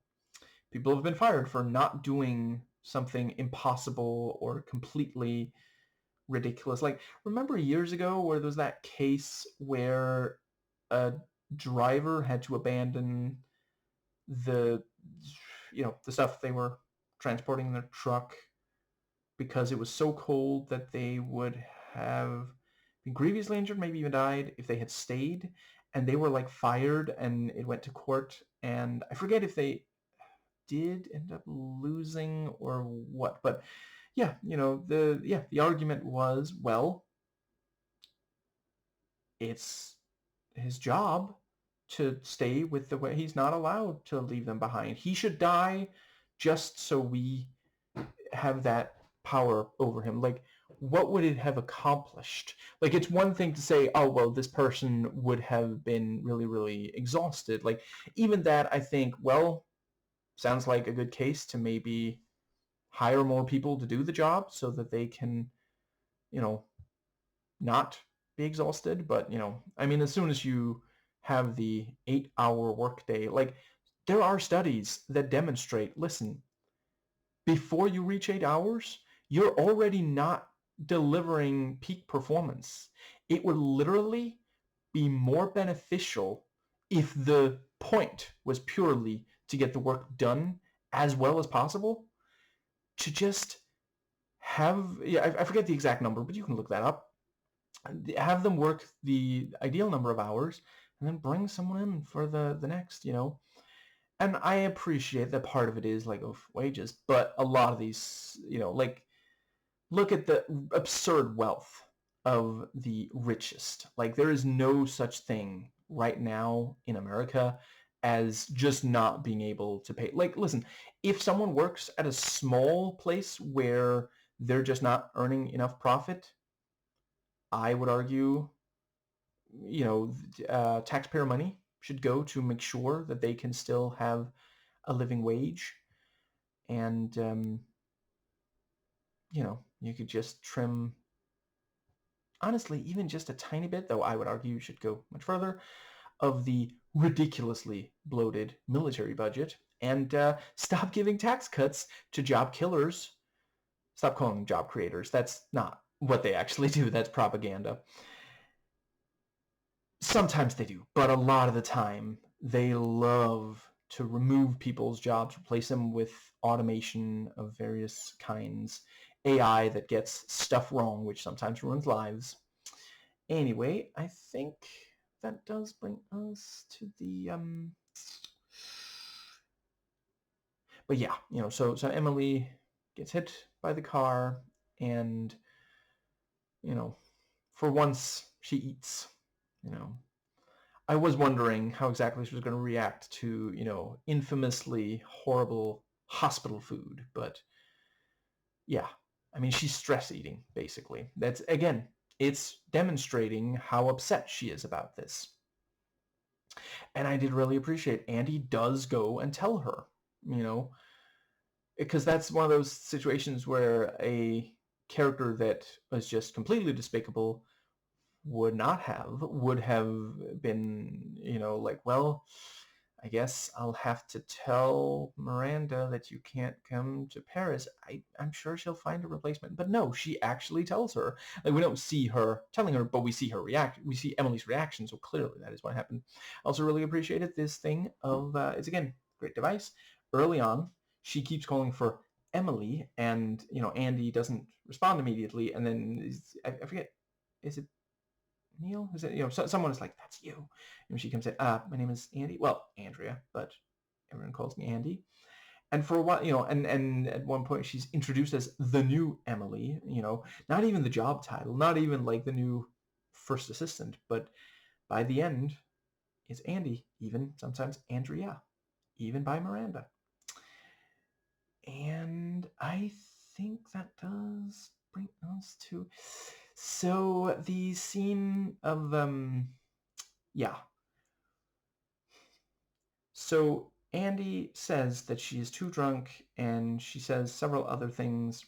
And then after that, she says she is out of excuses. And I will say it's one of those cases where, so I've heard the argument made that back when it was first written and performed, Baby It's Cold Outside was reflecting that women had to play hard to get in order to maintain their virtue because of this ridiculous Puritan culture. I'm just very briefly going to note, others have already pointed out, there's this idea that, a young man should get experience sexually, but a young woman should remain completely chaste. She should be a virgin on her wedding day. Otherwise, like, the world is going to end. In the bad way, not in the good way, which is like, genuinely, right now there are powerful conservative Christians in America saying, oh, war with Iran, that's going to lead to the world ending, and that's a good thing. But yeah, if men are supposed to get experience and women are not, and it's wrong for men to get it with each other, how is that supposed to work out? Like, all you're doing is setting really both genders, but it does affect women worse, up for disappointment, even trauma. And it's not really a secret that that kind of thing worsens rape culture. But by today's standards, the lyrics of Baby It's Cold Outside do come across as, yeah, I don't know if I have to specify, but yeah, it sounds like rape. It sounds like date rape. And then this scene being made so many years, decades after that song, it's a little uncomfortable how much reminiscent it is of it. And I don't know. The thing is, she says she had too much wine. Okay, it's important before I continue. I want to make absolutely clear. If it is indeed, yeah, it qualifies as date rape, doesn't it? It's certainly rape if she isn't too drunk to consent.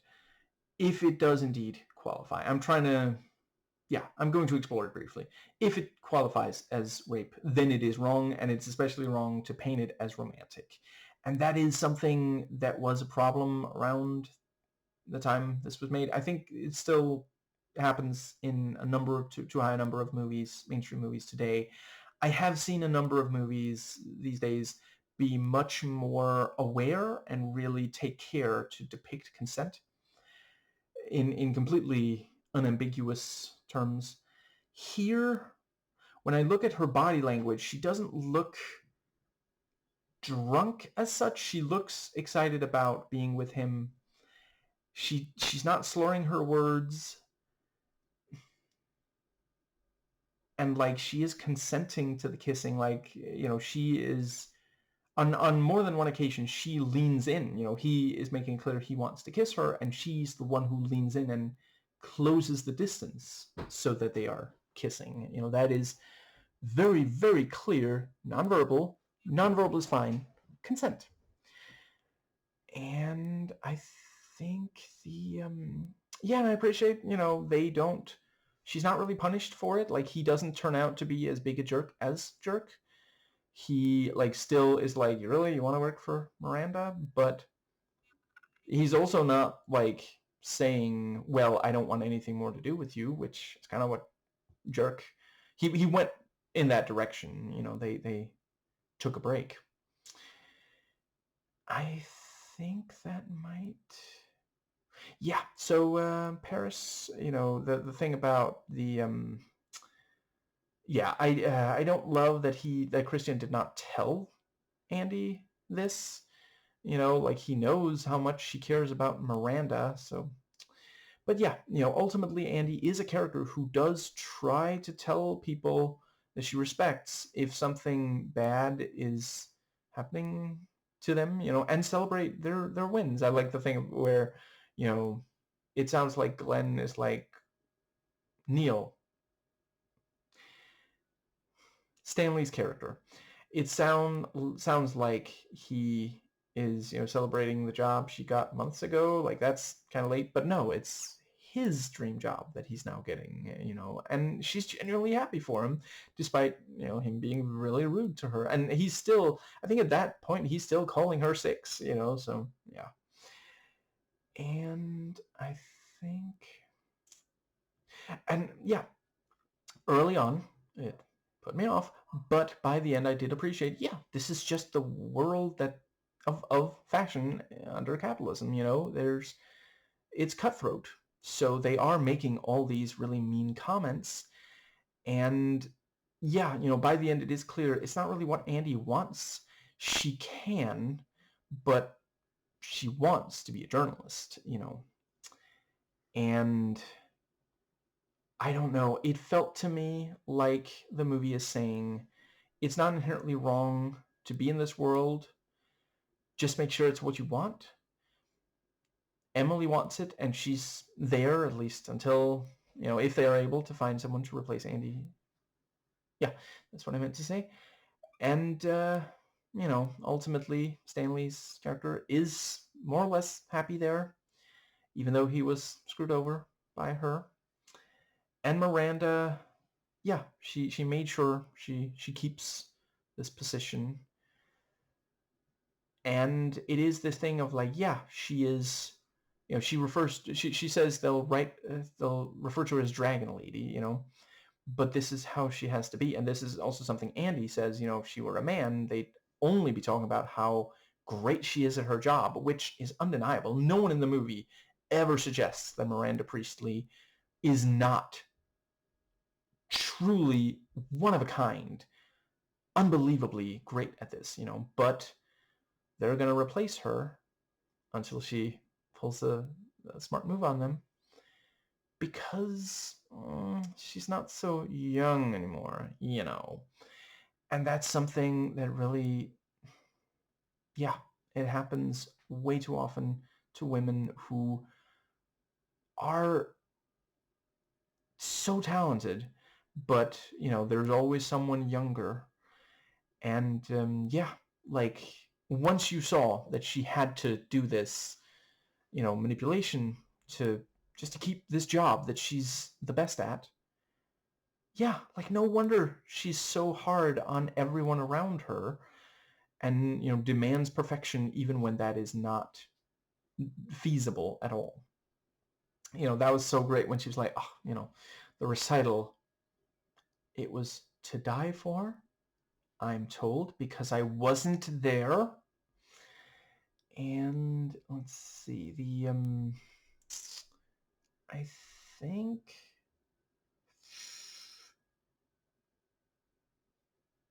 I guess that does more or less cover. Let's see, there's at least one more thing that I really wanted to make sure to say.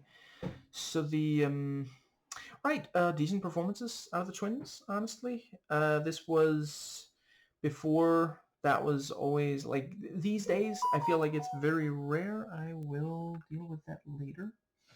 The yes, these days I find that most of the time, watching something big, in media, child actors do well. It's really not super common anymore that, and sometimes I'll watch, you know, older movies and be like, oh yeah, they used to not be great. And it's important that I, at least to me, really express I don't blame child actors who are not, you know, earth-shattering, because like the adults nearby should be like, I don't think this is working, and should not put it out there where a lot of people are going to laugh at them. And in a way, I think we should probably have as few child actors and child characters as possible, but at the same time, I'm not saying zero, because some of my favorite movies have amazing work by, like, I love The Road. I can't even imagine that.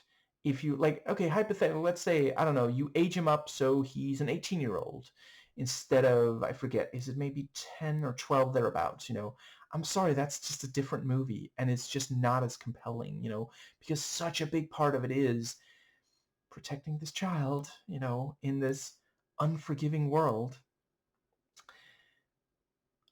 I do think that even if a child acts, we should do what we can to make sure they have proper education, as healthy socialization with peers as possible, and I'm not just talking about the train wreck child stars. The ones who make it out okay, like, it's still, they missed out on something, yeah, like, I mean, I didn't love school or socializing. You know what, socializing, I could have done entirely without. But school, like, I would have been happy if I was homeschooled, but I'm glad that I learned as much as I have. And that I learned it back then. There's a lot of things that these days I struggle to learn, and I'm really relieved that I learned so much of it back then. I would like more progressive stuff but I don't know. I mean, maybe it is better, at least in Denmark by now. I honestly, it's one of those cases, where sometimes you don't ask a question because you're kind of afraid of the answer. I hope that it's better now. But there were a bunch of things where we didn't learn things the most progressive. Yeah. I've learned a lot since watching progressives here on YouTube, especially members of minority communities. I think that does pretty much cover yeah, I like that even, Andy gets like Paige, I think it is, and just smiles and throws it in the fountain, So fast she might not even have made a wish. And the fact that Miranda, when she looks back, like she is genuinely surprised, Andy's not there, man. And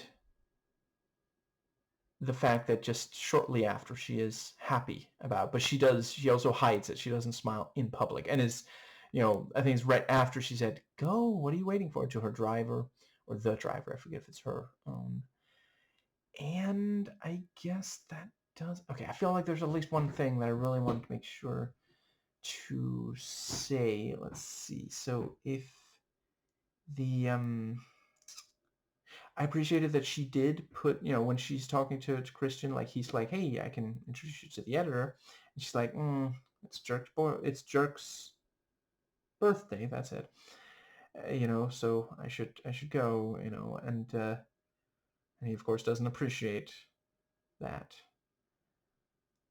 I feel like there's at least one more thing. Let's see. So I'm just real quick going to mentally fast forward through the entire thing. Yeah, we also see, Emily's back at work, even though she is not yet able to walk without.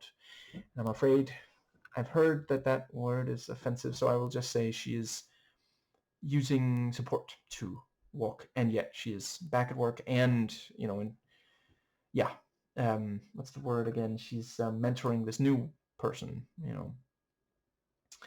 And she does say, you have huge shoes to fill. And the thing about, like, Emily, I have to ask a favor. You're asking me for a favor. And, she's like, well, I don't have anywhere to wear all this amazing stuff from Paris. So, okay, but it's the last time. That was a great bit of, because, like, at the end of the day, she really should do something for Emily after screwing her over for Paris.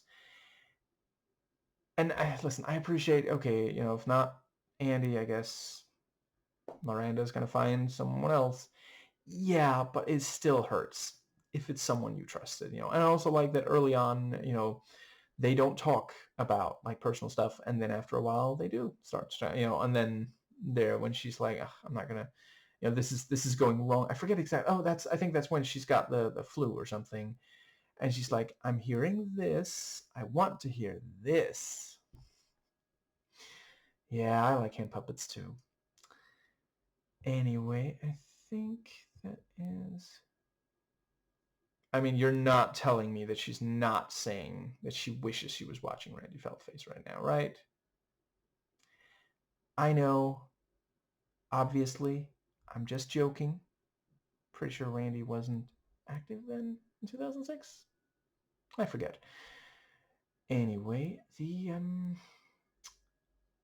I'm trying to make sure I don't accidentally say, well, he wasn't active, and then it's like, no, you just weren't personally watching him, because I wasn't. I wasn't aware of him back then, but I forget if he was...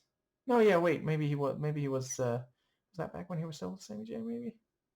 I should rewatch some of the old. I have by now watched all of the old, both Randy and Sammy J. Anyway, I think that does cover the... yeah. So yeah, I really like that the couple of times that Andy's writing is brought up, the people who know what they're talking about do love it, and yeah, Christian being like, you sent a lot, didn't have time to read all of it, but it was really good, and the editor, I think it is, that she talks to is also like, you will be a perfect fit for here, and just, yeah, I think that might, right, also the time where, so she goes with her dad to the something, and on the way, she can't even focus on her dad because Miranda is making this ridiculous demand, and then she's punishing Andy afterwards because, like, yeah, like, you can't do that, and it's just, yeah. I feel like that might... Yeah, by the end of the movie, it has painted a very clear picture that you, in that world, under capitalism, you have to be, as a woman, maybe especially once you reach a certain age. I did also really love that she is indeed, she's carrying a Prada bag the first time we see her, But yeah, you have to be ruthless. You have to be tactical. It's not enough to be the best, because it's not meritocracy. It's too obsessed with youth and status. I'm talking about capitalism, not purely the fashion world. Yeah. And she notes, the magazine would suffer. And that was the argument that got her to keep her job. Not a personal emotional appeal. Miranda doesn't really do those because it wouldn't work. It's not that she has no emotion, because when the divorce is, and that's also, we see she's clearly been crying, the makeup is not as, and, I mean, it's Hollywood, so they don't let her be, like, genuinely unattractive, but yeah, she talks about, like, she knows what they'll write, but the thing she's worried about is the twins. They lost another father figures. And yeah, the thing about, like, oh, well, we don't have enough room at the table. No, he's not coming, though. And I think, does that pretty much cover... Let's see. Oh, I guess I should have said this earlier, but I have not watched Princess Diaries. I'm not saying I have a problem with it. If you think that it would be interesting for me to talk about them, let me know. I don't... Yeah. I believe I did watch Ella Enchanted, but it's so many years ago, so I'm afraid I can't really compare this to that. I do like Cinderella stories. What was that one? The Drew Barrymore did one. It also had Melanie Linsky. I liked that one back when I watched it over 20 years ago. Yeah. I also felt like the Cinderella live-action remake of the Disney animated classic, it was not half bad. It was, it wasn't the best, but it was better than a lot. And to be clear, I don't think that the Little Mermaid remake, for example, is bad. I'm not sure it quite reaches the heights of the animated original, but there's a lot of decisions that I thought Halle Bailey was perfectly cast. Like, her nonverbal acting, spot on. Like, no notes, 100%. And her singing, wow. Like, just no wonder that I've heard a lot of people love her other work. I have to admit, I'm really only familiar with her work in that one. Anyway, the let's see. Yeah, and Miranda, yeah, she sometimes screws over people who have been extremely loyal to her, are gifted, and yeah, it's the glass ceiling. They're just... under capitalism isn't really room for, because of patriarchy also. And yeah, that's not a world that Andy wants to be a part of anymore by the end of the movie. But Emily is still there. And, Tucci's character is also, hoping maybe at some point he will be repaid for this, yeah. And it's not saying that that world shouldn't exist. It's saying it's not for everyone, and that you are not a monster for doing well in it. I really appreciated, and some of the videos I recommended also bring it up, but that little bit where, she talks about, if I recall correctly, I think James Woodall was maybe one of the ones who noted the importance of the scene, but there was the bit with, florals for spring, revolutionary. But the bit about like, okay, so we're doing a story, we're doing a story on Supreme Court woman, because back then there was just the one. And I mean, I forget the exact number. Today there's more than one, but at least one of them is so fiercely conservative. So there are, yeah. I've said it before. Lifetime appointments and democracy don't really go together. Like that's some king shit right there. That's a trait of a dictatorship, not a democracy.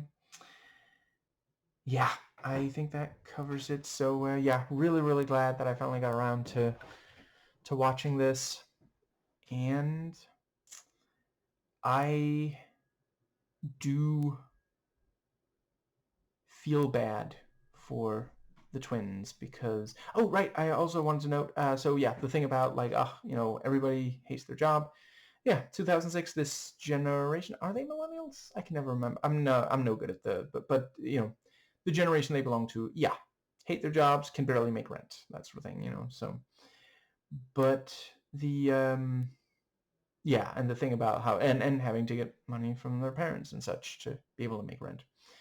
But yeah, I feel bad for the twins because right now, and when the movie is set, they are so excited. Maybe this comes up in the second one. I don't know, but they're so excited to find out what happens in the new Harry Potter book that they can't even wait for it to be properly published. And then today we of course know J.K. Rowling, Queen Turf.